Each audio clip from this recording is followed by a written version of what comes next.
सकाळच्या घाई गडबडीत लवकरात लवकर पण नेहमीच्या चवीपेक्षा वेगळा नाश्ता बनवायचा असेल तर आज मी तुम्हाला जो नाश्ता बनवून दाखवणार आहे याला बनवून पहा, सगळेच आवडीने खातील। तर चला मग व्हिडिओच्या सुरुवातीला आपण भाज्यांचं मिश्रण बनवून घेऊया।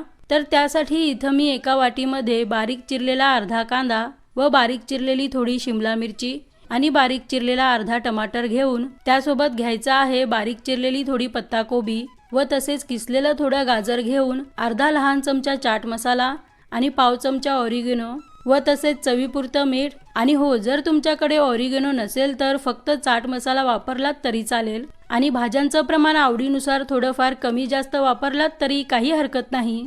तर हे पहा, आपलं भाज्यांचं मिश्रण तयार आहे। आता याला थोड्या वेळ बाजूला ठेवू आणि हा नाश्ता आपण रव्याचा वापर करून बनवणार आहे, त्यामुळे इथं मी मिक्सरच्या भांड्यात 1 कप रवा टाकून त्यासोबत घालायचा आहे अर्धा कप ताजं दही। मग त्यानंतर त्यात चवीपुरतं मीठ व अर्धा कप पाणी टाकून याला मध्यम पातळ व मऊ वाटून डायरेक्ट एका भांड्यात काढून घेऊया। आणि असं काढल्यानंतर यात आपल्याला फक्त चिमूटभर खायचा सोडा टाकून थोडं मिसळून घ्यायचं आहे। आणि हो, जर तुमचं मिश्रण जास्त घट्ट असेल तर त्यानुसार पाणी ॲडजस्ट करून डोस्यासारखं मिश्रण बनवायचं आहे। हे पहा, आपल्याला असं मध्यम पातळ मिश्रण हवंय। चला आता नाश्ता बनवूया। तर त्यासाठी गॅसवर लहान पॅन ठेवून त्याला तेल तूप जे हवं ते थोडंसं पसरवून लावायचं आणि नंतर त्यावर थोडंसं मोहरी, थोडं जिरे आणि थोडे पांढरे तीळ टाकायचं व त्यासोबत 4 ते 5 कढीपत्त्याचे तुकडे टाकून सर्वांना अगदी काही सेकंद परतून घ्यायचं आहे। आणि परतल्यानंतर त्यावर 1 पळी मिश्रण टाकून हळुवारपणे पसरवून घ्यायचं। आणि हो, यावेळेस ना गॅसची आच मंद ठेवूनच ही सर्व प्रोसेस करायची। आता याच्यावर आपण जे भाज्यांचं मिश्रण बनवून ठेवलेलं ते पसरवून टाकायचं, जसं आपण उत्तप्पमवर कसं पसरवतो त्याप्रमाणे। आणि हा मिश्रण तुम्ही तुमच्या हिशोबानुसार कमी किंवा जास्त प्रमाणात पसरवून घेऊ शकता। त्यानंतर किसलेलं थोडं चीज पसरवून घेऊया।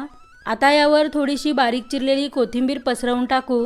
आणि हो, हा नाश्ता मी मुलांसाठी बनवत असल्यामुळे भाज्यांच्या मिश्रणात हिरवी मिरची वापरली नाही, त्यामुळे थोडंसं तिखट चवीसाठी यावर थोडंसं लाल तिखट शिंपडून घेत आहे। तर आता भाज्यांचं मिश्रण व्यवस्थित कव्हर होईल या हिशोबाने मिश्रण घेऊन असं पसरवून टाकायचं आहे।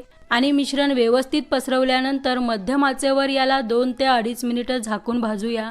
साधारण 2.5 मिनिटानंतर हे पहा, वरून असं पूर्ण सुकलं की तेल तूप जे आधी लावलेलं ते परत थोडंसं लावून दुसऱ्या बाजूला पलटून दुसऱ्या बाजूनेही चमच्याने हळूवार दाब देत देत 1 ते 1.5 मिनिटं छान खरपूस होईपर्यंत भाजून घ्यायचा आहे। हा नाश्ता जितका बनवायला सोपा आहे तितकाच खायला भारी लागतो। तर तुम्ही बघू शकता की आपला नाश्ता दोन्ही बाजूनी मस्त खरपूस भाजलाय। आता याला काढून सारख्याच पद्धतीने सर्व नाश्ता बनवून घ्यायचा। तर वरून कुरकुरीत आतून मऊसूत सॉफ्ट असा खूपच सोपा झटपट बनणारा चविष्ट नाश्ता एकदा अवश्य बनवून पहा। चला मग पुन्हा भेटू नवीन रेसिपी सोबत।